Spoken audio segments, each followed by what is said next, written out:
Bueno, vamos a ver, Enrique de la Morena, yo creo que no había oído hablar de salud mental en la política, en las Cortes, hasta hace 2 años. Y una de dos, o la humanidad ha empeorado mucho en este tiempo, o la política ha empezado a meter en lo que llaman su agenda, es decir, el discurso habitual, cosas que antes, quizás equivocadamente, no se metían. Exacto. O bien realmente estamos cambiando de sociedad. Exacto, sí, señor. Sí, bueno, señor. Pero tenemos totalmente. ahí, nos traes a un invitado. Sí, señor, al doctor Jaime Adán, que es madrileño, que estudió medicina en el Hospital del Aire. Buen sitio. Que es licenciado y doctor en medicina y cirugía, especialista en psiquiatría, que trabaja en el Ruber Internacional del Grupo Quirón, sí, ese que tanto quiere la ministra. Bueno, y el Ruber Internacional, donde van a curarse que trabajan las vicepresidentas socialistas cuando les da un telele. ¿Te acuerdas cuando Carmen Calvo, que a la salida, no sé cómo la salvaron, bueno, porque el Ruber Internacional es muy bueno, pero parecía un soldado de Napoleón en la retirada de Rusia, parecía debajo de una manta, pero la sacaron adelante. Bueno, pero vamos a hablar, Jaime, bienvenido. Muchas gracias, muy buenos días. Bueno, yo recuerdo que los primeros que empiezan a hablar es el Toto de Rejón. El Rejón es tonto, pero siempre va orientado, va con un patrón, con un guión. Entonces la idea es que esta sociedad es muy mala porque es capitalista y que, claro, con la competencia, con el comercio, con esto de tener que aprobar, pasar de curso, pues claro, esto es insoportable y nos volvemos locos. Una de dos, o hay más locos ahora o realmente antes se entendía que en la vida hay que pechar con la frustración, con el fracaso, con el triunfo, es decir, que por supuesto que había una tensión, pero antes se daba por supuesto. ¿Es eso lo que ha cambiado? Pues yo creo que a grandes rasgos sí. Es verdad que se habla de un aumento importante en el diagnóstico, en la prevalencia de depresión, pero no queda claro si realmente hay más casos de depresión o es que se diagnostica más porque se mete en el saco de la depresión muchísimo más. Y yo creo que realmente la cosa va por ahí. Pero esa depresión es como una petición del presunto enfermo o una salida del médico que está harto y que además tiene una cola. Bueno, se pueden dar todos los escenarios. Yo creo que un problema muy importante que tenemos se da en atención primaria por el poco tiempo que tienen los médicos de cabecera para atender a sus pacientes. Entonces a veces no sé si decirlo más sencillo, pero una salida a la que recurren con frecuencia es a un diagnóstico de depresión y a la pauta de un tratamiento antidepresivo, pero porque realmente no tienen tiempo para hacerse cargo del paciente en condiciones, para acompañar adecuadamente, para poder comprender adecuadamente. Claro. Esta es una parte. Luego hay otra que no depende tanto del médico, que depende del paciente en muchos casos, que acude con un malestar del que por diferentes circunstancias o no puede o no quiere hacerse cargo. Entonces es mucho más fácil medicalizar que hacerse cargo de la propia Ahí entramos situación. En la gran cuestión de los opiáceos, de la dependencia, de tranquilizantes de todo tipo, algunos en pacientes muy jóvenes, sí, y que evidentemente crean adicción. Pero no hace falta que tengan un elemento de heroína. Es que la costumbre de recurrir a un determinado fármaco, generalmente fuerte, pero bueno, aunque no fuera tan fuerte, ya desde la adolescencia, correcto, es que ya no la sueltas y vas a más. Eso yo creo que es un problema. Ya fuera un poco del campo de los opiáceos, pero es verdad que recurrimos con muchísima facilidad a la prescripción de benzodiazepinas. Me parece recordar que España es el principal prescriptor de benzodiazepinas de Europa. Y el consumo que hacemos realmente es tremendo. Y el poco control que hay después. Pues, por ejemplo, pacientes con estados de ansiedad que acuden a urgencias, se le manda lorazepam cada 8 horas y luego ¿quién controla eso? ¿Y durante cuánto tiempo se lo están tomando? Normalmente se recomienda que sea el médico de cabecera, pero por diferentes circunstancias... O no hay, o el médico de familia ya no existe, claro, como siempre, la atención primaria. El otro día veía un debate en que estaba Esther Muñoz, que es una de estas que tiene tellado ahí en el Congreso, que es muy peleona, y hablaba contra Mema. O sea, médica, madre, ministra, en fin, y una inútil toda la vida. Y entonces decía, pero bueno, hay una falta de médicos de educación primaria, y usted, que dice que está todo transferido a las comunidades autónomas, pues vamos a quitar el ministerio. Pero si tenemos un ministerio, facilite que se pueda contratar. El caso de la Comunidad de Madrid, que no deja de crecer en población, que ha invertido incluso la pérdida de población, que ya nacen más niños. Es decir, que eso está cambiando y que se calcula que en 10 años va a tener quizás entre 1 y 2 millones más de población. Claro, la gente vive mucho más y por lo tanto la gente necesita más médicos. Y hay un montón de médicos de toda Iberoamérica, gente que está perfectamente capacitada, como mínimo para la atención primaria, de estar en un pueblo que si no se queda sin médico, de un barrio que está creciendo y que necesita más médicos, y sin embargo no hay manera de contratar gente porque se ha creado ahí un embudo burocrático terrible.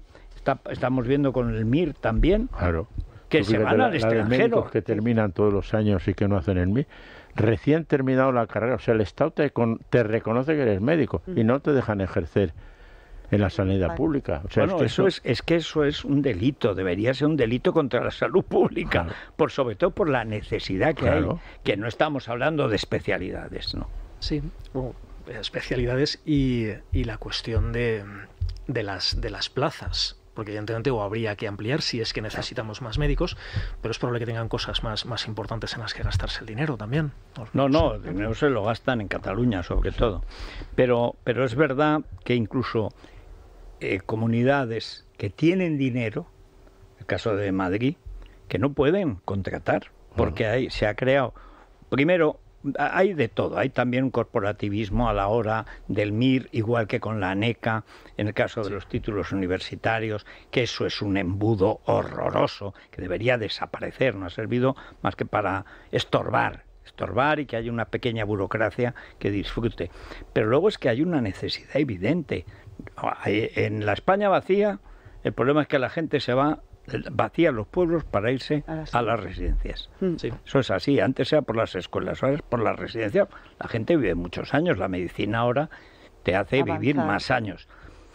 Bueno, pero es que en las grandes ciudades el problema es inverso.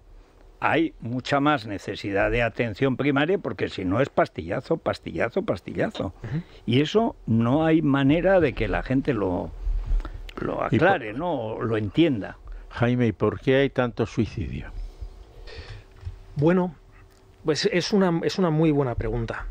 Yo creo que quizá podremos responder a esta pregunta mejor dentro de unos años cuando tengamos una mirada en retrospectiva, pero a día de hoy yo creo que hay una parte importante que tiene que ver con una menor capacidad de tolerancia al sufrimiento, un menor sentido vital, un mayor individualismo, la sociedad de consumo.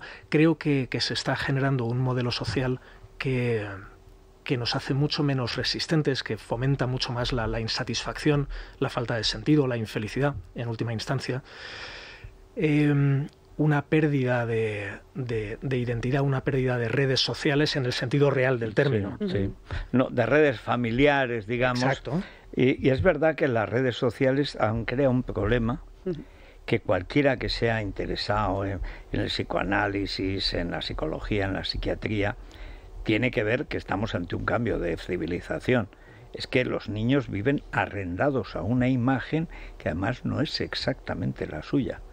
Y además que con los años se vuelven locos, o sea, las cosas que hacen los adolescentes, las pantallas, para cambiarse con los filtros, el nombre, claro, el cambio de imagen. Bueno, ese tema es importantísimo, efectivamente la cuestión de la identidad. Claro, si yo me relaciono con los demás a través de un avatar, a través de redes sociales, está un poco la idea de dónde queda el yo y de quién soy yo y de mi propia imagen. Y que yo soy lo que dicen de mí, mis likes. Bueno, eso es fundamental. Una parte fundamental de mi concepto de mí mismo deriva de la mirada ajena. Sí. Por lo tanto, lo que yo recibo en redes sociales, de lo que proyecto, va a jugar un papel fundamental, como bien dices, los likes. Ese es un tema peligrosísimo que en el fondo además está contribuyendo a generar una identidad vacía, una identidad de inmediatez, donde yo proyecto algo que además en la mayoría de casos es falso. Pues entre la foto, pues uy, un espacio maravilloso, mi vida es estupenda. Te parece y no es. En todas las vidas hay miseria. Y luego aparte es que me hago menos tolerante a la posibilidad de que la gente vea mis miserias, que las tenemos todos. Y que tienes que inventar continuamente algo, eso que dicen el relato. No es el relato, es una cosa, es una ficción. Sí. La gente vive una ficción. Bueno, totalmente. Si yo aparte por cualquier motivo pues tengo un concepto de mí mismo que no es particularmente bueno, yo necesito que la gente me vea y necesito que la gente me quiera. Esto lo necesitamos todos. Y las redes sociales son un dispositivo fantástico para proyectar una imagen enorme de mí, donde todo es maravilloso, donde todo es estupendo. Pero tengo que estar haciéndolo constantemente para nutrir esa imagen, porque si no siempre tengo el temor a volver a sentirme pequeñito. Necesito la palmada constante. Y la última cuestión. un padre tiene, por ejemplo, 3 hijos. Bueno, 3 son muchos en estos tiempos, vamos a dejarlo en 2. 2. Una tiene 5 años y está en si tiene el primer móvil o no. Es más, va a hacer ahora la primera comunión se hace más tarde, pero es igual, el móvil llega antes de la primera comunión. Y tengo un niño que quiere ser deportista, pero está más bien gordo, pero está obsesionado con la imagen, ahora con los granos, porque 11 años, ya es preaborrescente, etcétera. ¿Qué hace con el móvil? O sea, ¿le regala el móvil a la niña o no? Y en el caso del niño, ¿cómo se relaciona con él cuando empiezan en esa edad, digamos, imposible? Con esas edades, el móvil categóricamente no. Yo creo que no hay discusión al respecto. Por desgracia sucede mucho. Sí. Tenemos un problemón con eso y todavía va a dar mucho de qué hablar y tenemos que ver las consecuencias a largo plazo. Pero tenemos un problemón con ese tema. Por lo tanto, una niña con 5 años, bajo ningún concepto. Con respecto al adolescente, con sus granos y con su sufrimiento propio de la adolescencia, pues aquí hay una cuestión fundamental, que es también acompañarle en el sufrimiento. Sí. Y en el decir, perdón por la expresión, pero hijo mío, pues mira, te jodes, es la adolescencia. Pasará. Salen yo granos, también, a mí me pasó. Claro, y sobrevivirás. Es una faena, pero intentar ayudarle a que no le defina su imagen, que a pesar de los granos y a pesar de todo, y pues que no se esconda, que es una cosa transitoria, que sobrevivirá, y enseñar a nuestros hijos a sufrir. Este es otro asunto fundamental, exacto. Que creo que está contribuyendo a fomentar quizá una sociedad más frágil, que es la idea de prevenir el sufrimiento de nuestros hijos. Yo creo que se ha producido un cambio de paradigma en la paternidad. Sí. Y yo esto, por ejemplo, lo veo en mi propia vida y en mi propio entorno. Pues creo que somos padres que en general pasamos mucho más tiempo con nuestros hijos, estamos más bueno, de otra manera. Y no quiero decir que sea bueno en sí mismo, pero es algo diferente. Y de la misma manera creo que hay una tendencia a intentar reducir el sufrimiento de nuestros hijos. Cosa que tiene una parte, podemos decir, loable, pues pobrecillo, pero no tengo que aliviar su sufrimiento, tengo que acompañarle en el sufrimiento y tengo que enseñarle a sufrir, porque la vida le va a pegar millones de bofetadas. Y si yo estoy previniendo su sufrimiento, pues de alguna manera no se curte, no se endurece, no aprende. En el fondo es como enseñarle a pescar y no darle el pescado. Exacto.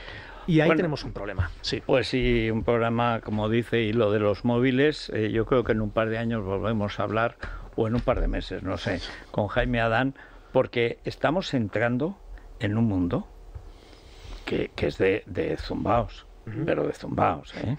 En fin. Bueno, muchas gracias, don Jaime Adán, gracias, Enrique. Y ahora vamos... Alberto, con la ensalada perfecta. La ensalada perfecta, existe tal cosa. Vamos a verlo.